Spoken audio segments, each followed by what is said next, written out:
from Fargo and serving you on TV, online, and on the go. This is Valley News Live at 6. People coming to have sex with children is sickening, appalling, and disgusting. Agents stormed the Texas office of Backpage.com, arresting the CEO on a warrant out of California. The accusations?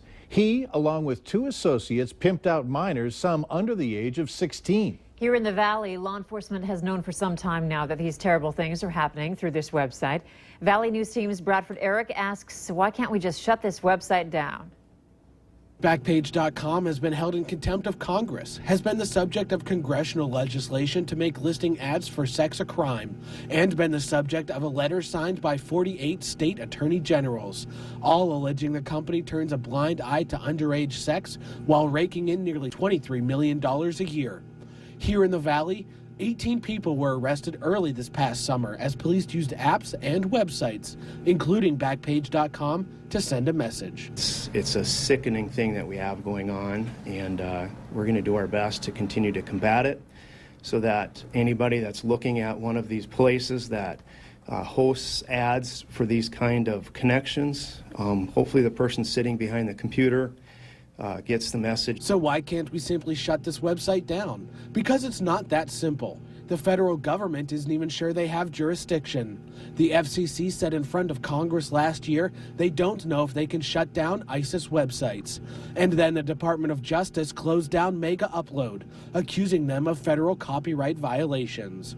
Senator Heidi Heitkamp issued a statement late Friday, saying in part, quote, "It's great news that the website's CEO, Carl Ferrer, has been arrested for his role in promoting and profiting from trafficking of women, children, and men for sex."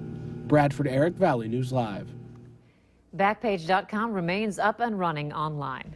Hurricane Matthew is tracking along the East Coast, pummeling Florida with damaging winds and flooding rain. Nearly 1 million people are without power as the storm continues to march up the southeast coast. South Florida was largely spared major damage, while empty streets in Daytona Beach showed Floridians heeded the warnings and got out of the way of the violent storm. More than 300,000 people in South Carolina have moved inland. The governor warning those who did not evacuate, time is running out. Here at home, our cooler weather continues in the area. What we can expect for the weekend? Let's check out with meteorologist Hutch Johnson. Hutch? Well, we continue to see a fair amount of cloudiness in the valley as we close out the work week, Mike, and the radar shows that we have a few showers of rain up north as temperatures fall will once again produce some very light flakes of snow, non-accumulating snow, but maybe grassy areas picking up just a little bit this evening. Temperatures are on the chilly side already in the 30s up north, holding on to low 40s down here. Your Fargo area planner looks like we'll only be in the 40s for the next couple of hours and then slide away into the 30s. We do have a freeze warning for most of our counties as we head through the overnight. That means bring those potted plants in. It is going to get chilly as we go through the overnight, but warmer weather is in store. But it isn't hard to get much warmer than this. So we'll talk about how warm that warm-up is here in just a couple of minutes. We'll look forward to that. You bet. All right, thanks, Hutch.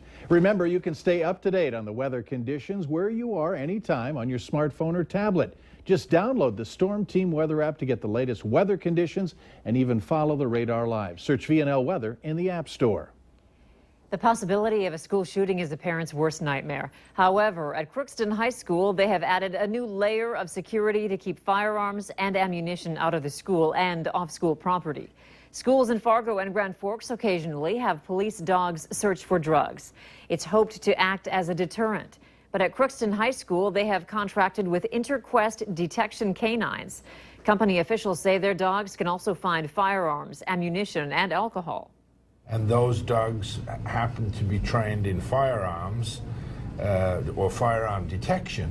And so it wasn't a conscious thing, but I think it's an extra piece to what information the canines can provide us.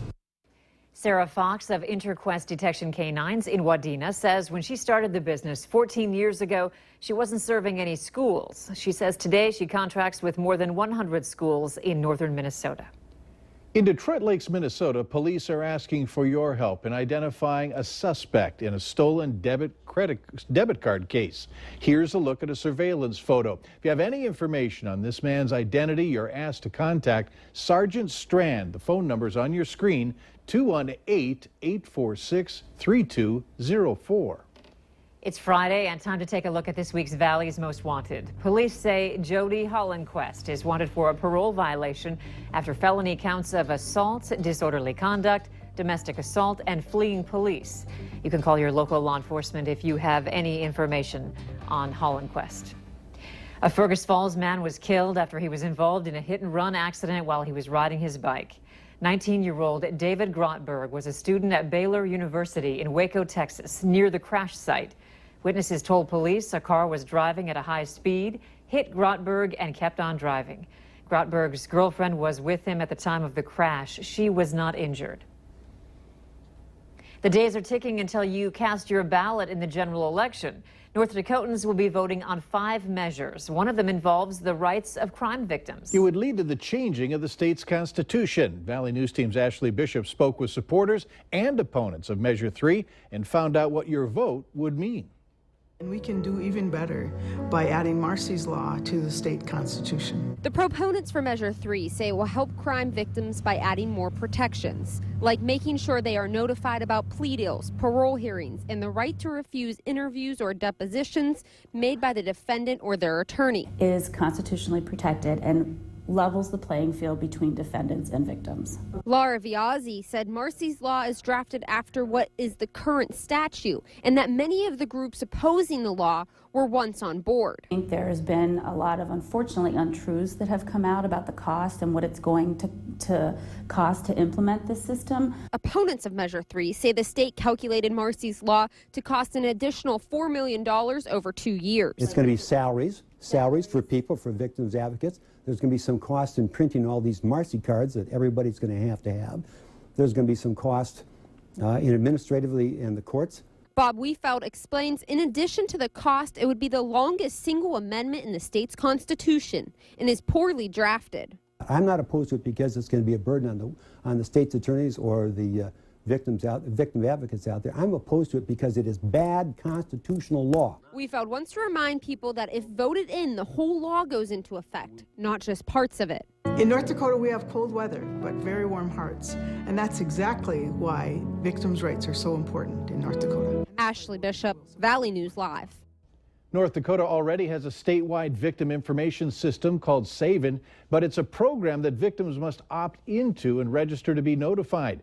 Proponents for Measure 3 say many victims are unaware the system exists. We've posted the websites for both sides of the measure on this story on our website. Valley News Live is breaking down the measures for you. We have more of them online as well. To learn more, click on the Political tab under News on valleynewslive.com. Some people have asked, why is North Dakota still telling voters they should have an ID with them to vote in the general election when a federal judge struck down the state's current voter ID law in August? Secretary of State Al Jaeger says the judge wanted the state to have a fail-safe provision in case someone doesn't have an updated ID, such as voter's affidavit. A voter's affidavit is a document the voter fills out swearing they are who they are and have lived in their precinct for at least 30 days. Jaeger still encourages people to come with one of the 4 IDs and says it will speed up the voting process. He adds people should make sure their current address is on their ID. They're out there now, and you're going to be seeing beat trucks on the roads over the next couple of weeks. So as they're going back and forth from the fields to the factory, keep this in mind, that cutting off a beat truck driver could end badly for you because it's harder for them to stop. You also need to be aware of this. A lot of people don't realize how limited visibility trucks have. They think, oh, the trucker, he's up high, he's got all this great visibility, and he does to the front of him. On the side and rear, there's a huge blind spot. You know, we think our blind spots are big on our cars sometimes, but try having a big load of sugar beets in the back and you can't see. Beat truck drivers say the amount of trucks that you're going to see on the road will start to decrease over the next several weeks. We have a few channel moves to tell you about. Last night, Cable One made the switch. KXJB has moved from Channel 4, or 1004, to Channel 9, or 1009. KRDK will be added to Channel 4, or 1004. Customers with DVR or TiVo recordings will want to make sure that channel numbers are correct. Also, guide information may not be available until October 14th, so please know that these changes are on behalf of Cable One and not Valley News Live.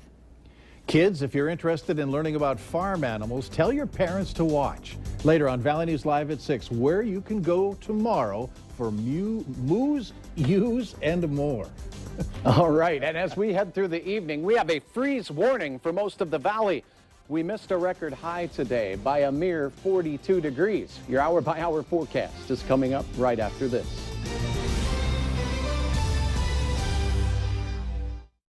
You're watching Valley News Live on TV, online, and on the go. Always on, wherever you are, whenever you need to know. Valley News Live.